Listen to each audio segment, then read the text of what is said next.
Wow, gila, kabar super duper fantastis. Erick Thohir bersama Prabowo ketemu Presiden FIFA, ini yang dibahas. Apakah langsung bahas proses naturalisasi Maarten Paes agar bisa bermain bersama Timnas Indonesia di kualifikasi Piala Dunia 2026 nanti? Begini penjelasannya. Erick Thohir bersama Prabowo ketemu Presiden FIFA, ini yang dibahas. Ketua Umum PSSI Erick Thohir bersama Presiden Republik Indonesia terpilih Prabowo bertemu dengan Presiden FIFA Gianni Infantino. Apa saja yang dibahas dalam pertemuan tersebut? Erick Thohir dan Prabowo diketahui tengah berada di Prancis untuk urusan negara. Sebelumnya mereka bertemu dengan para pimpinan perusahaan besar di Prancis yang berada di bawah Kadin Prancis. Pertemuan itu merupakan keberlanjutan dari pemerintah Joko Widodo ke Presiden terpilih Prabowo untuk meningkatkan kerjasama antar dua negara.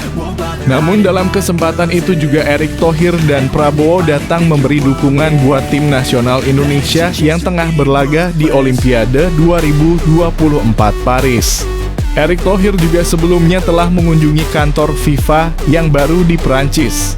Akan tetapi belum lama ini ia bersama Prabowo bertemu dengan Presiden FIFA Gianni Infantino.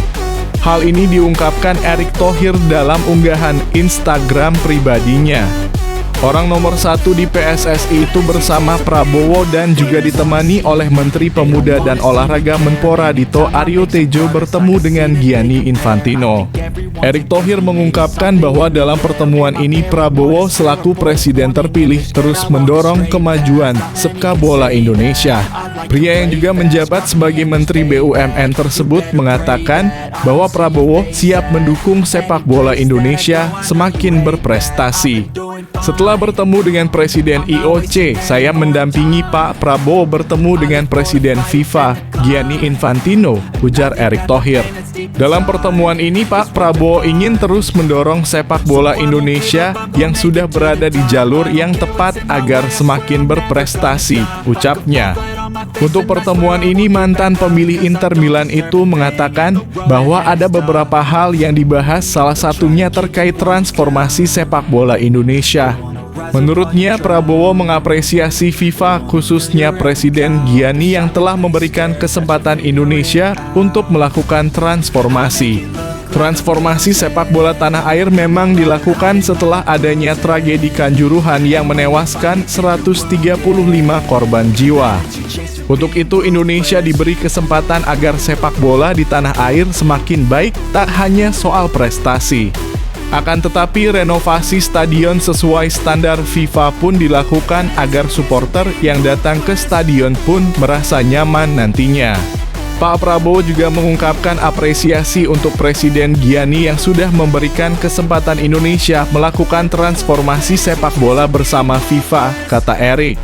Transformasi sepak bola Indonesia memang sudah dilakukan dan renovasi pun masih berlangsung untuk beberapa stadion. Selain itu, sepak bola Indonesia pun semakin baik. Bahkan Timnas Indonesia telah mencatatkan beberapa prestasi dan menunjukkan perkembangan yang luar biasa. Timnas Indonesia berhasil melaju ke babak 16 besar Piala Asia 2023. Kemudian Timnas U23 Indonesia yang baru pertama kali tampil di Piala Asia U23 2024 juga sukses memberi kejutan. Timnas U23 Indonesia berhasil melaju ke babak semifinal Piala Asia U23 2024. Selain itu, terbaru tim asuhan Shin Tae-yong dipastikan lolos ke putaran ketiga kualifikasi Piala Dunia 2026 zona Asia. Alhamdulillah, dengan transformasi ini, Timnas Indonesia bisa mencatat sejumlah sejarah termasuk menembus semifinal Piala Asia U23 2024, melaju ke 16 besar Piala Asia 2023 dan lolos ke ronde ketiga kualifikasi Piala Dunia 2026. Jelas Erick. Oleh karena itu, dengan kolaborasi ini mereka percaya sepak bola tanah air bisa semakin bagus. Tak lupa Erick Thohir juga berharap Indonesia ke depannya bisa kembali diberi kepercayaan FIFA untuk menggelar event FIFA.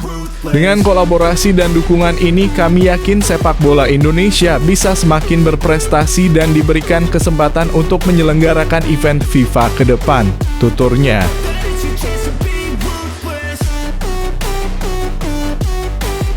Keren! Ini dia bukti cinta orang tua kepada Tom Haye, singkirkan rasa benci terbang demi dukung saat sang anak main di timnas Indonesia. Ini dia penjelasannya.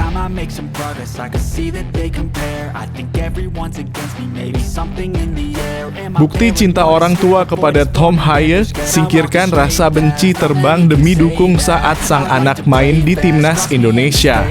Ada cerita menarik saat Tom Haye tampil bersama timnas Indonesia di dua laga terakhir putaran kedua kualifikasi Piala Dunia 2026 pada Juni 2024 lalu. Kejadian yang dimaksud terjadi pada laga lawan Irak dan Filipina 6 dan 11 Juni 2024 lalu. Saat itu Tom Haye dipercaya sebagai starter oleh Shin Tae-yong. Pemain 29 tahun tersebut menceritakan hadirnya ayah dan ibu Tom Haye di tribune Stadion Gelora Bung Karno, Jakarta. Ada cerita menarik dari kehadiran kedua orang tuanya untuk hadir di Stadion Gelora Bung Karno, Jakarta. Tom Haye menyebut bahwa kedua orang tuanya benci untuk terbang dengan pesawat sekalipun perjalanan jarak pendek. Meski begitu, ayah dan ibu Tom Haye rela menyingkirkan rasa takut tersebut demi mendukung sang anak di timnas Indonesia. Orang tuaku, ayahku, dia sangat benci terbang, ujar Tom Haye. Dia benar-benar tidak suka. Ya, bahkan dengan penerbangan singkat sekalipun, itu sulit. Dan itulah sebabnya dia tidak pernah kembali ke Indonesia. Ibuku juga merasa kesulitan, jadi dia mengambil penerbangan pertamanya ke sana. Dia bertemu seluruh keluarga dan juga bersama pacar saya. Ya, pacarku pernah ke sana sebelumnya, tapi ibuku baru pertama kali ke Jakarta di stadion itu, ujarnya. Pertemuan dengan kedua orang tua jadi momen emosional Tom Haye saat membela timnas Indonesia. Tom Haye pun tak kuasa menitikkan air mata saat momen emosional tersebut. Momen emosional tersebut makin sempurna usai Tom Haye mencetak gol pembuka timnas Indonesia dalam kemenangan 2-0 lawan Filipina. Kemenangan tersebut membuat Garuda lolos ke ronde ketiga kualifikasi Piala Dunia 2026 zona Asia. Dan saat itu merupakan kemenangan bersejarah bagi kami karena lolos dari fase grup yang belum pernah terjadi di Indonesia, ujar Tom Haye. Ditambah lagi, aku bahkan mencetak gol di pertandingan itu. Ya, jadi setelah pertandingan saya melihat seluruh keluarga saya. Dan rasanya wow, itu seperti mimpi jadi kenyataan pada saat itu. Maksudku, aku menontonnya. Dan aku tidak ingin mengatakan bahwa aku harus menahan air mata. Tapi yang pasti aku menjadi emosional, ujarnya.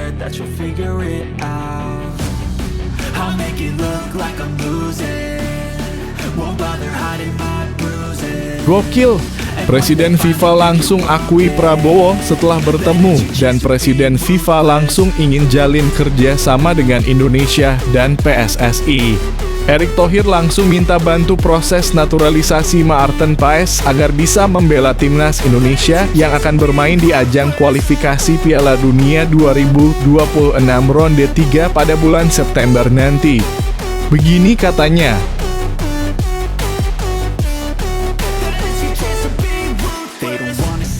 Presiden Konfederasi Sepak Bola Internasional FIFA Gianni Infantino bertemu dengan Presiden terpilih Republik Indonesia Prabowo Subianto di Paris dan berbicara banyak hal termasuk soal kerjasama. Dalam pertemuan ini, Prabowo didampingi juga oleh Menteri Pemuda dan Olahraga dan Ketua Umum PSSI Erick Thohir. Pertemuan ini membahas soal peningkatan kerjasama sepak bola secara ekstensif antara FIFA dan PSSI tentunya. Pertemuan yang berlangsung di ibu kota Prancis itu membahas banyak hal, salah satunya soal kerjasama FIFA, Indonesia, dan PSSI. Hal ini diungkapkan langsung oleh Gianni Infantino melalui Instagram pribadinya Minggu (28 Juli 2024). Gianni Infantino mengatakan bahwa dalam pertemuan dengan Prabowo, Dito Aryo Tejo, dan juga Erick Thohir ini bicara soal kemajuan luar biasa sepak bola Indonesia. Orang nomor 1 di FIFA itu mengaku senang dengan pertemuan bersama Prabowo hingga Erick Thohir. Saya merasa terhormat dapat bertemu dengan Presiden terpilih Republik Indonesia, Prabowo Subianto, di Paris hari ini, dan saya mengucapkan selamat atas kemenangannya dalam pemilihan Presiden Indonesia, ujar Gianni Infantino. Saya juga senang bisa berinteraksi dengan teman saya yang juga Ketua Umum PSSI Erick Thohir, serta Menteri Pemuda dan Olahraga Dito Aryo Tejo, ucapnya. Dalam pertemuan ini, pria asal Jerman itu memuji sepak bola Indonesia yang telah berkembang dengan baik. Bahkan ia dengan terang-terangan mengatakan bahwa kemajuan yang ditunjukkan timnas Indonesia luar biasa. Hal ini karena belakangan tim Merah Putih mulai menunjukkan bahwa mereka mampu bersaing dengan tim-tim kuat. Bahkan timnas Indonesia secara mengejutkan berhasil lolos ke babak 16 besar Piala Asia 2023. Kami mendiskusikan hubungan kerjasama yang fantastis antara FIFA dengan Indonesia dan PSSI serta kemajuan fantastis yang telah dicapai oleh negara tercinta belakangan ini, kata Infantino. Kami juga membahas tentang meningkatkan popularitas sepak bola di kalangan anak muda, jelasnya. Indonesia adalah tuan rumah yang fantastis untuk Piala Dunia U17 tahun lalu dan semua ornat yang berkunjung, termasuk sawah, terpukau oleh kebangatan dan keramahannya, tutur Infantino.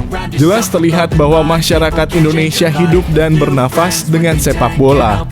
Dalam pertemuan ini, Infantino juga berbicara dengan Prabowo bahwa ia ingin menjalani kerjasama di masa depan. Tentu saja kerjasama ini dengan Indonesia dan PSSI nantinya. Saya mengatakan kepada Presiden terpilih Prabowo bahwa ia dapat mengandalkan FIFA untuk membantu Indonesia memenuhi potensi sepak bola yang sangat besar dan saya berharap dapat bekerja sama dengannya di masa depan, pungkasnya.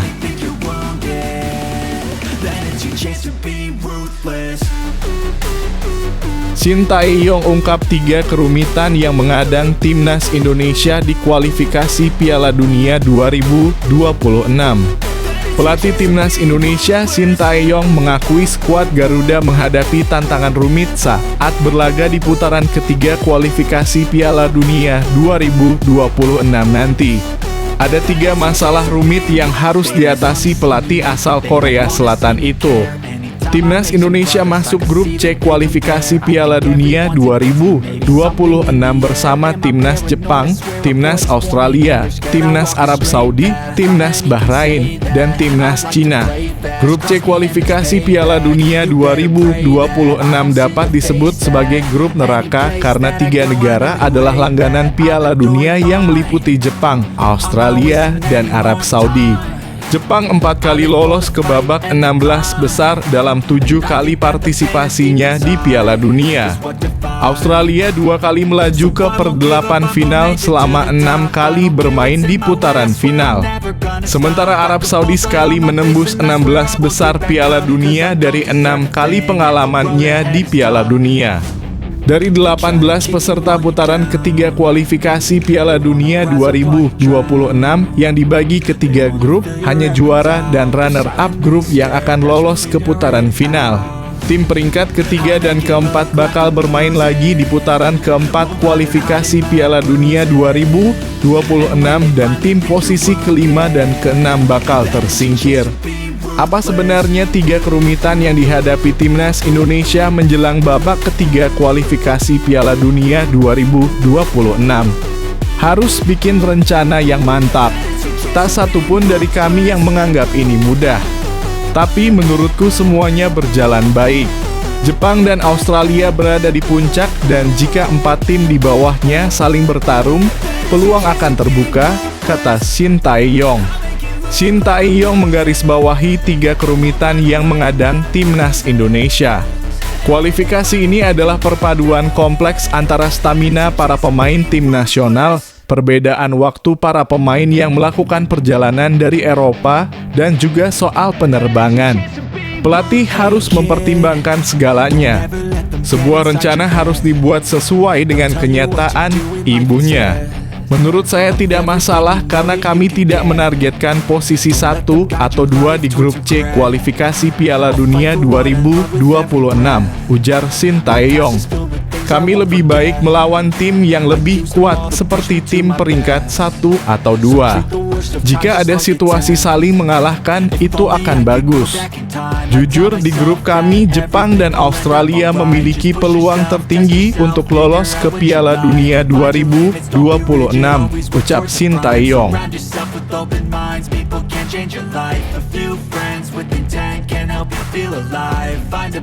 Gelandang timnas Indonesia, Ivar Jenner cetak gol jarak jauh spektakuler FC Utrecht keok dari RC Lens di pramusim. Gelandang timnas Indonesia, Ivar Jenner, mencetak gol jarak jauh yang spektakuler ketika membela FC Utrecht beruji coba dengan klub Prancis RC Lens.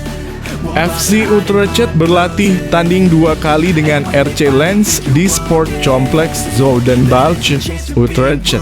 Ivar Jenner tidak masuk tim utama FC Utrecht yang menang 2-1 atas RC Lens. Pemain berusia 20 tahun itu baru masuk dalam skuad kedua. Bermain sebagai starter bareng penyerang yang diincar timnas Indonesia oleh Romani, Ivar Jenner gagal menyelamatkan FC Utrecht yang menyerah 4-5 dari RC Lens.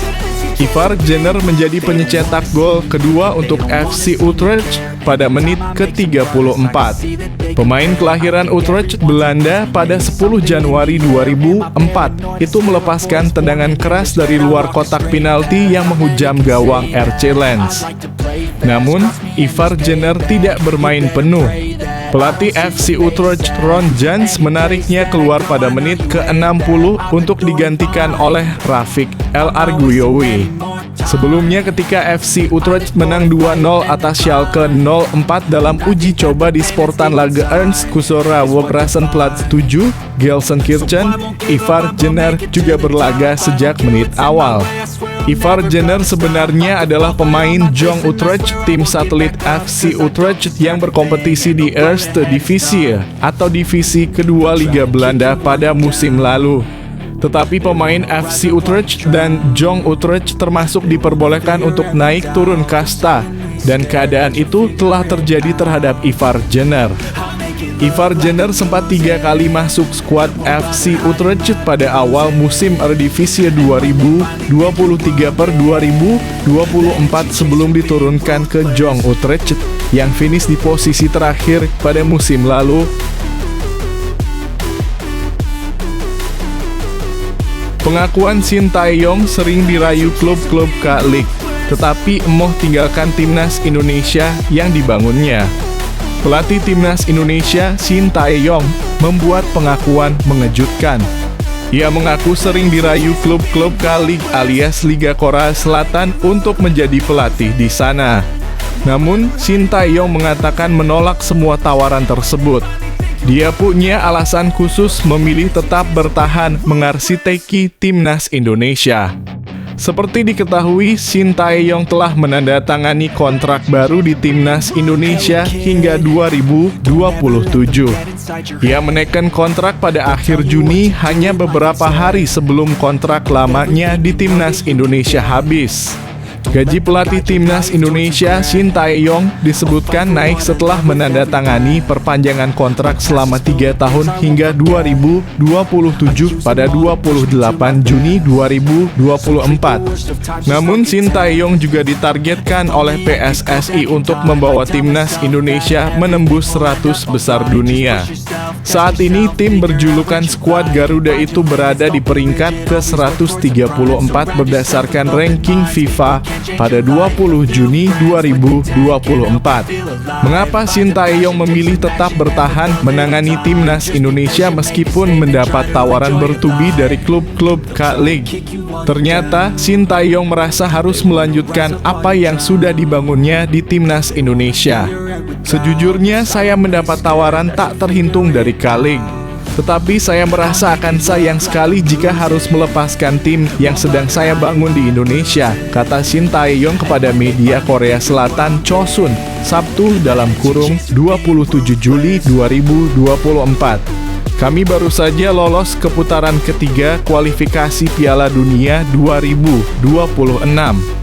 Jadi pindah ke tempat lain tidak masuk akal. Bisa dibilang, saya sudah dievaluasi oleh timnas Indonesia.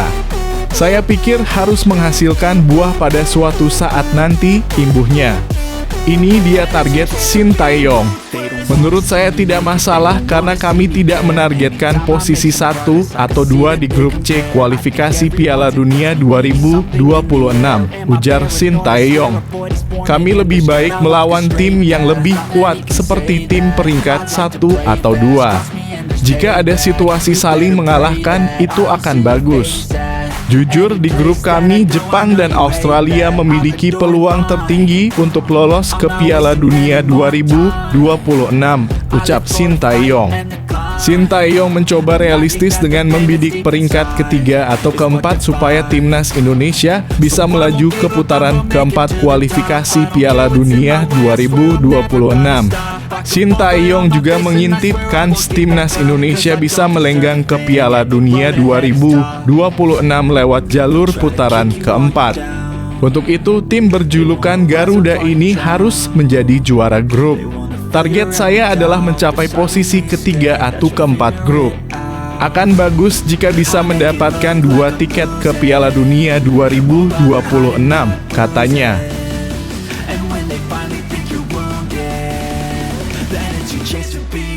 Ambisi Wolverhampton di final Piala AFF U19 2024, Timnas Indonesia U19 harus juara.